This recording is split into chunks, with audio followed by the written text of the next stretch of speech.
Hello once again to another exciting episode of Point and Fail. Sorry, I just completely forgot the name of my show. Let's go out with Robert. Grow your own vegetables. It's cheaper, I think. Man, that last episode was really long. I'm sorry, but I had to get through the daughter stuff, and I needed Amanda to tell me everything's going on. I had a lot of fun with Robert the last time we hung out, and I'm beginning to wonder if he's dodging me. I've tried messaging him a few times in dad book quiz. He hasn't even read them. I haven't even seen him come out of the house, actually. I decided to send him one last message, figuring that this will produce the same result.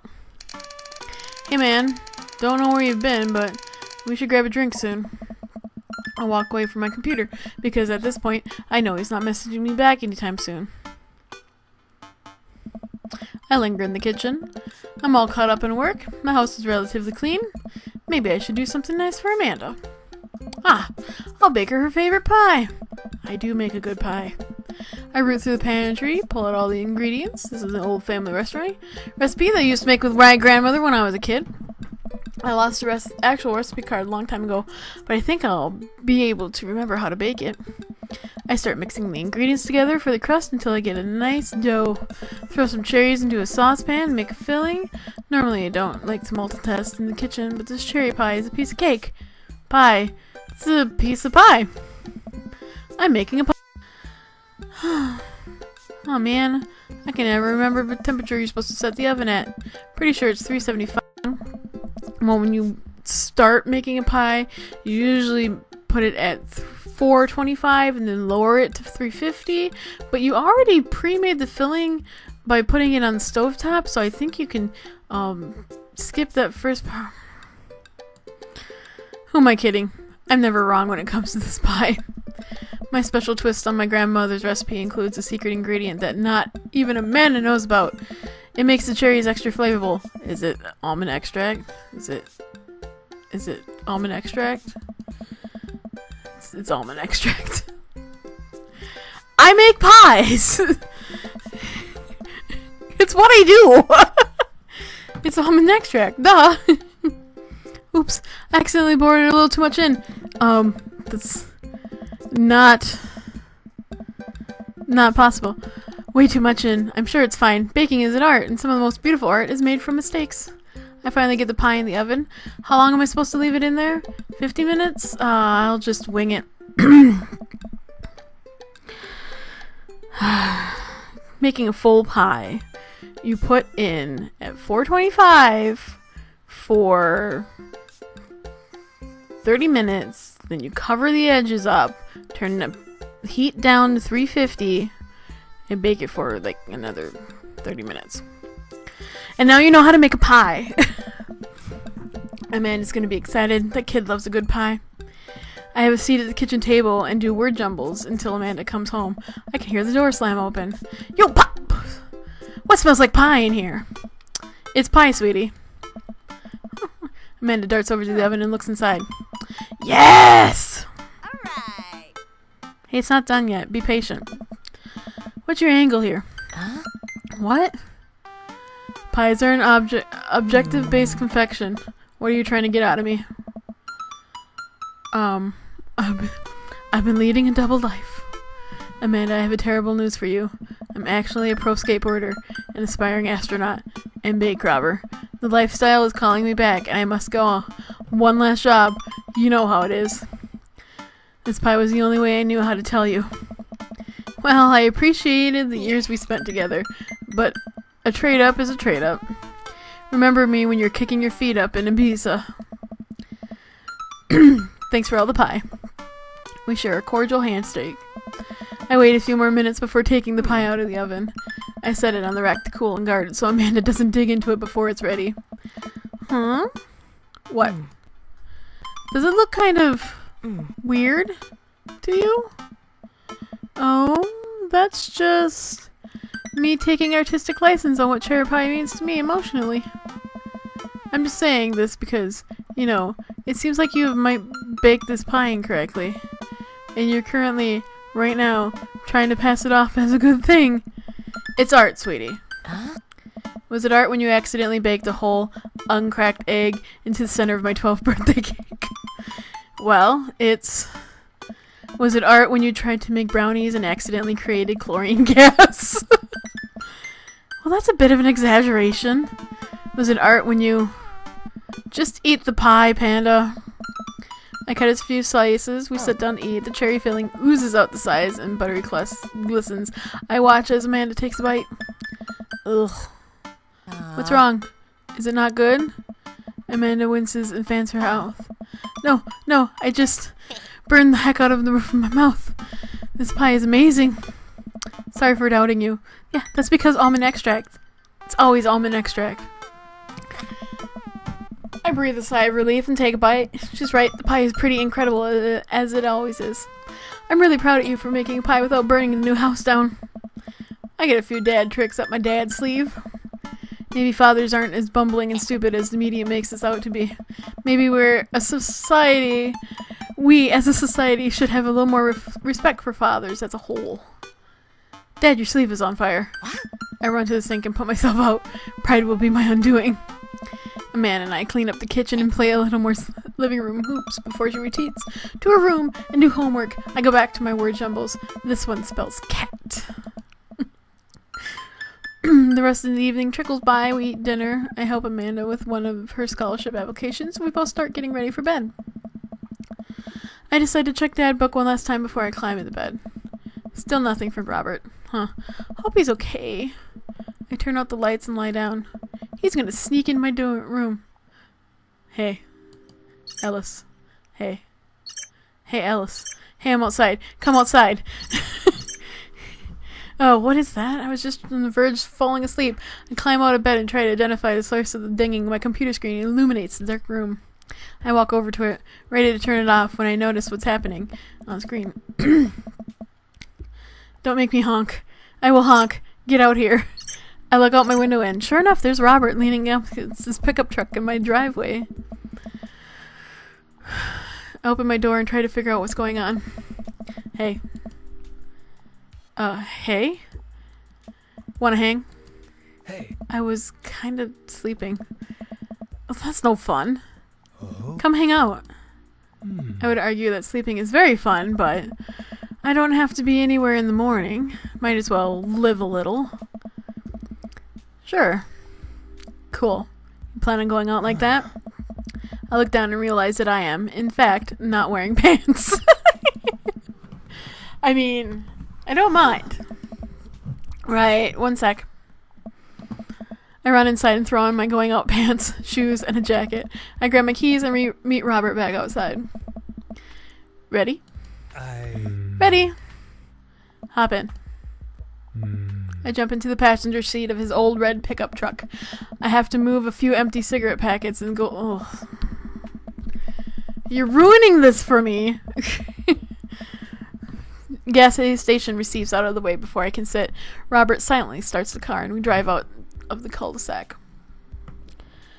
You like Tom Waits? Yeah. Hoist that rag, baby.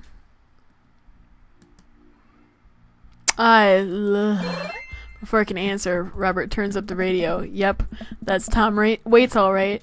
He lights a cigarette and cracks the window. We drive together in silence. God damn it. I love the elephant sticker. So, where are we going? Did we ever meet his kids? Because he's a dad, right? I don't think we ever met his kids. Robert doesn't respond. Robert? Oh, I heard you. He still doesn't answer my question. I look out the window and notice that Robert's taking us to the highway. I twiddle my thumbs. Well, whatever I gotten myself into, it looks like I'm in for the night. I sit into my seat and watch streetlights pass by. I glance over to Robert, who's driving intently. He looks tired, as he always does, but there's something a bit more there that I just can't place. He does like the silence, but, I like your car. How old is this thing? Older than you. Stop looking so nervous. I'm not nervous. I'm a little nervous. Just hang on. We're almost there. Almost where? I have no idea where we are. I think we're moving at a slight incline, but I'm not so sure. We eventually come to a stop. Robert gets out of the car, and I sit for a second, unsure if he wants me to get out too. What are you waiting for? I hastily exit the car. Robert sits on the bed of his truck and pats the space next to him. I sit down and take in the view. We're on a hill overlooking the city skyline against the bay. The cool night air rustles some trees near us as lights blink off in the distance. Off to the side, I can see the entrance of to a dense forest. Aww. Man, it's all so gorgeous.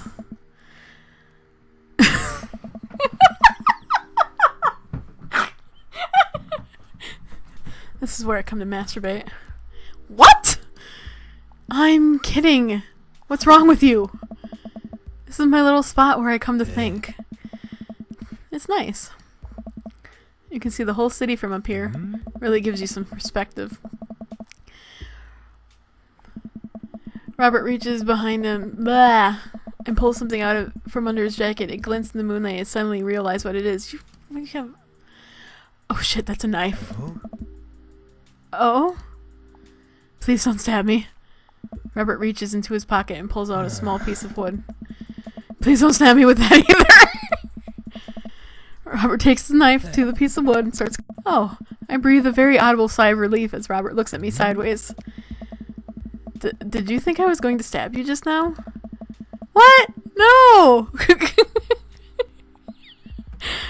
Wait, let me try again. What? No! Hate to break it to you, but I did, in fact, bring you out here to harvest your organs. Laugh. I laugh. Oh, fudge! Go back! I should have played along. Haha, I'm having a great time. Robert reaches into his pocket and pulls out a folding knife that he opens and hands to me. I'm going to warn you, the last guy I had a knife fight with lost 3 fingers because he didn't know the 8 basic rules of knife fighting. You're familiar, correct? I honestly can't tell you when you're kidding. I'm so many levels of irony deep that I've forgotten what humor is. He and I laugh. Have you ever whittled before? Considering I'm not a grandpa, no. What do you mean by that? Well, I just thought that you would have a block of wood shipped to you along with your first social security check. Ellis, I'll have you know that whittling is a time-honored tradition enjoyed by both young and old alike. That you're dismissing it before you ever even tried it speaks volumes about your character. However, because I've gotten to know you for some time and I have come to think of us as friends, I'm willing to attribute it to ignorance instead of malice. What I'm trying to say is, go get that stick. Robert motions to a good-looking stick on the ground. Perfect for potential whittling. I pick it up. The most important thing to remember while whittling is to cut with the grain, not against it. If you cut against the grain, the wood is going to splinter. Also, don't cut towards yourself. This is really bad. Isn't the most important thing safety? No. Getting hurt comes with the territory. Look at my damn hands. I look at his damn hands. They're calloused and covered in little white scars. They're very nice hands. They are very nice hands. You can't make a steak omelet without breaking a few hand eggs. Ah! While I'm distracted, the knife slices into my thumb. Blood gushes all over my little wooden carving. Robert is lost in carving and doesn't notice me bleeding everywhere. Still doesn't notice. Robert, I'm dying. I'm bleeding to death. Robert finally looks over. He reaches into his jacket again. Jesus, how much stuff does this guy keep in there? And pulls out a red bandana. He wraps it around my thumb. Hold tight. He hops off the truck and I can hear him rummaging around in his car. He comes back the moment later with a well-stocked first aid kit. Robert carefully wipes all the blood off my hand and wipes a bit of antiseptic into the cut. With surprising gentleness, he places a bit of gauze on the wound and wraps it all up. You okay? Yeah, I'm good. He hands me what's left of the tube of antiseptic. Make sure to keep that cut clean. It's oddly touching and a little sexy. I guess I'm a real whittler now. That you are. Be careful though. They're attracted to the smell of blood. What's attracted to the smell of blood? Cryptids. Tons of them out here, you know. Oh. Cryptids like Mothman and stuff? Mothman is bullshit, but yeah, this town's a hotbed for cryptozoological occurrences. You joking. Oh, how I wish I were. I'm a skeptic myself, or at least I thought I was. There are things in these woods that we can't possibly comprehend. I think about my entire time in this city. Aside from the occasional stray coyote, I don't think it's too bad. You ever hear of the Dover Ghost? I don't think so. Well, let me tell you a story. Story time. Hey. I was out in the woods here on a weekend camping trip with Betsy. You don't know Betsy. She's a big pit bull. Real intimidating. I feel safe around her. First night goes on without incident. I get some solitude. Betsy gets to pee wherever she wants. All good stuff. Second day, I get the idea into my head that I can hike deeper into the woods, probably against my better judgment, but hey, we're just having a fun camping trip, right? So me and Betsy start marching in the morning. It gets a little late and we set up camp, but it's different this night. Real quiet. I can't hear the birds, the crickets, squirrels, nothing. Dead silent. Then it happens. I hear the most unholy growl I've ever heard in my life, right outside my tent. Me and Betsy, we go to investigate. We look in the clearing, no one's there. But then there's this feeling, not sure if I can quite describe it. I know something is watching us. Betsy, though, she's scared. Never seen her like that. And when she's scared, I know that I should be too. And then I see it, in the distance. A man, but if something that didn't know what a man was supposed to look like made it just looked wrong. Big, arms too long for its body, black eyes, just stood there and stared at me. Then it disappeared. I hear one yelp from Betsy and I turn around to check on her, but she's gone. Into thin air. Didn't sleep at all in my tent that night. I don't think I've slept right since. Whew.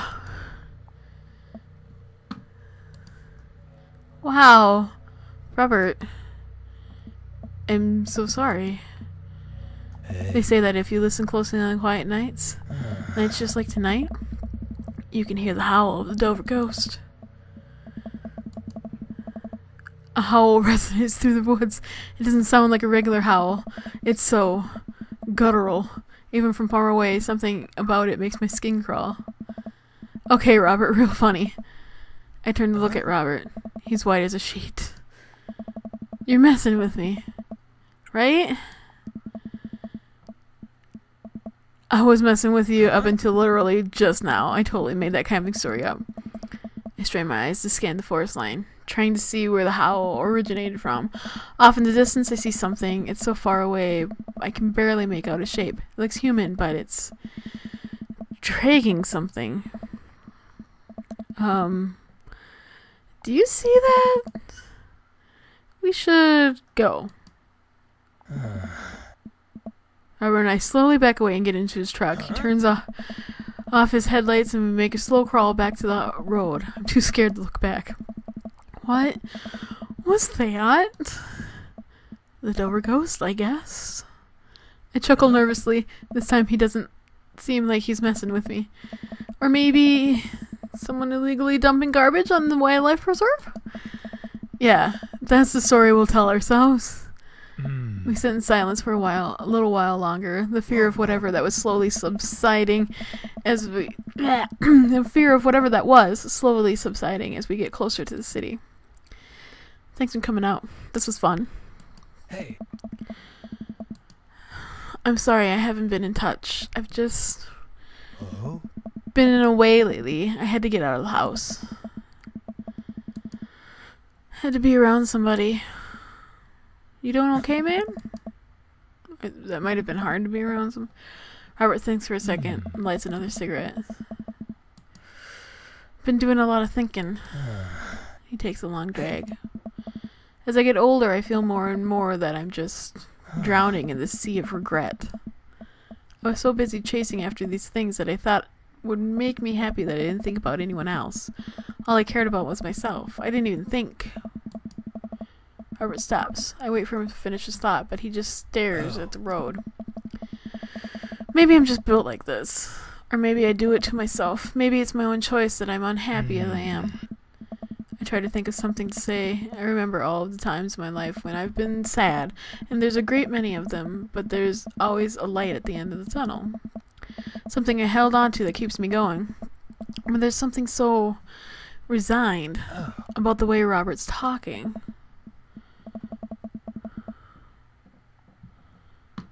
Glad you told me. It must have taken a lot for you to want to tell somebody this. You're a mysterious guy, Robert. You don't have to be. I don't know. Do you ever wish you were a better father? Like, all the time, man. I think about it for a second. All the time.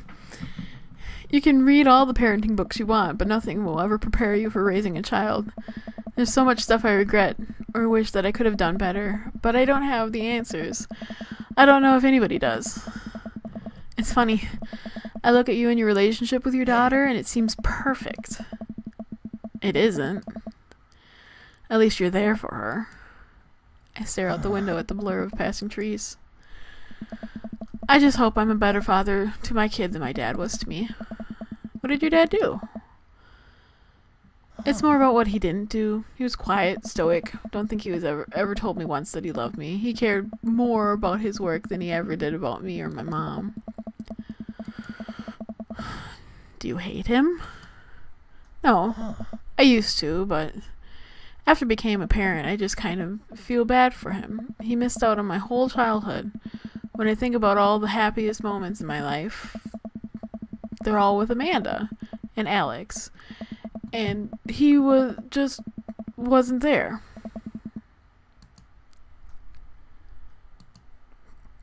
It hurt like hell when I had to leave him to die in that Belarusian prison. What? I turn and smile at him. No, he's retired in Florida with my mom. We go there every Christmas.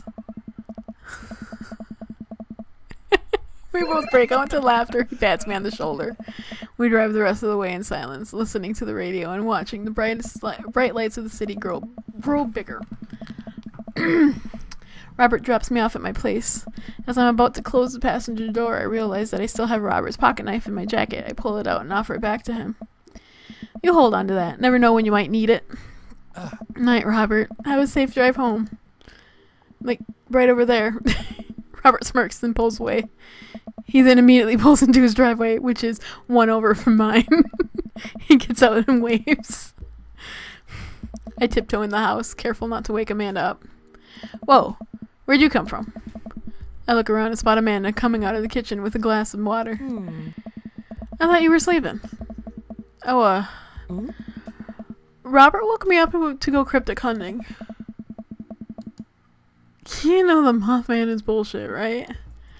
Amanda, language. You know, it's fine. I think about the conversation I had with Robert in the car, and Amanda starts walking towards her room. Hey, Amanda. She stops. I love you. It's weird when you say that outright and sincerely like that, but I love you too. Night. I chuckle to myself and finally decide to go to bed.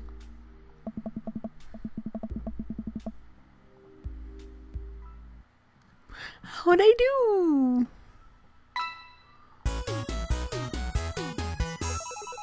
I got, like, barely any dad points. I could do that again.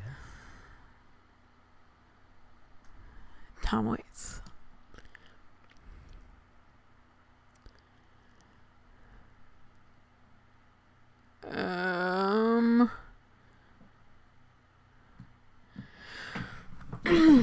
It's It's a beautiful night and the air smells so fresh, so I decided to take the long way home. I casually stroll through the neighborhood, taking in the sights and sounds of the suburban city with a low crime rate and wide, walkable sidewalks at night.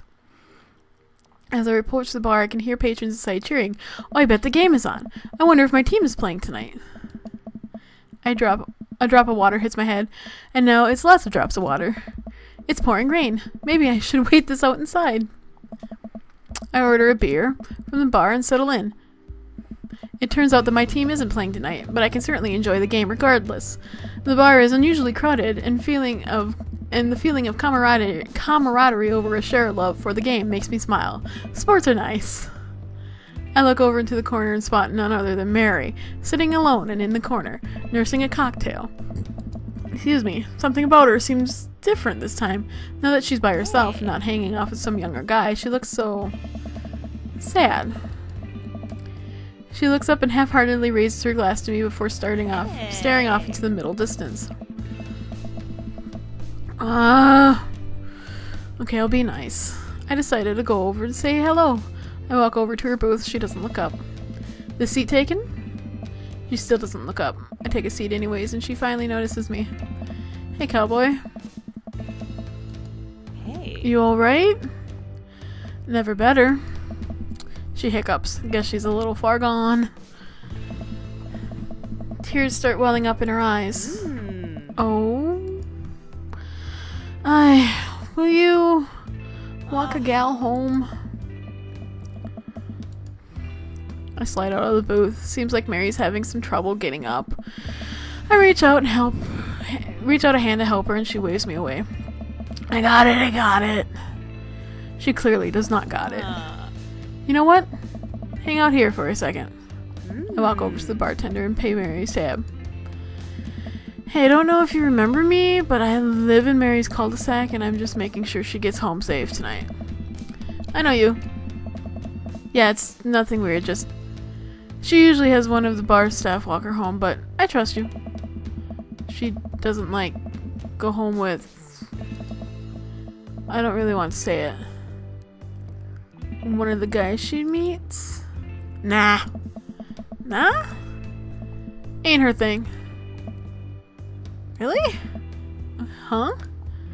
I head back to the booth. Mary stumbles out of the seat and directly into my arms. It's still raining a little bit. I take off my coat and hold it over Mary's head. Such a gentleman. Let's get you home. Mary and I walk in silence up the street towards the cul-de-sac. I have no idea what to say to her, for fear that she might hit on me. Or not. What did the bartender mean by ain't her thing? Sorry you have to see me like this. I'm usually not.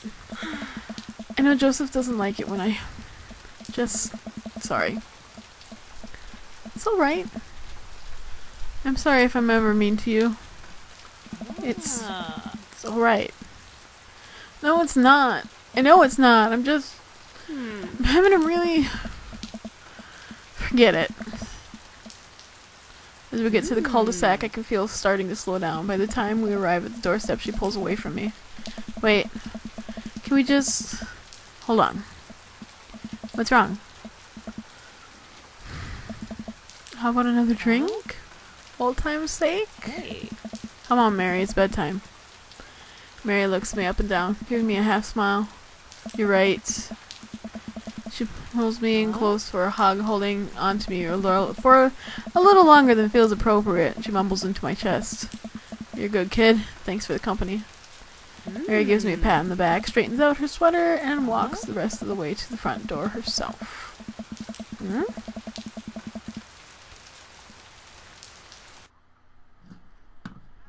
That was really weird, guys.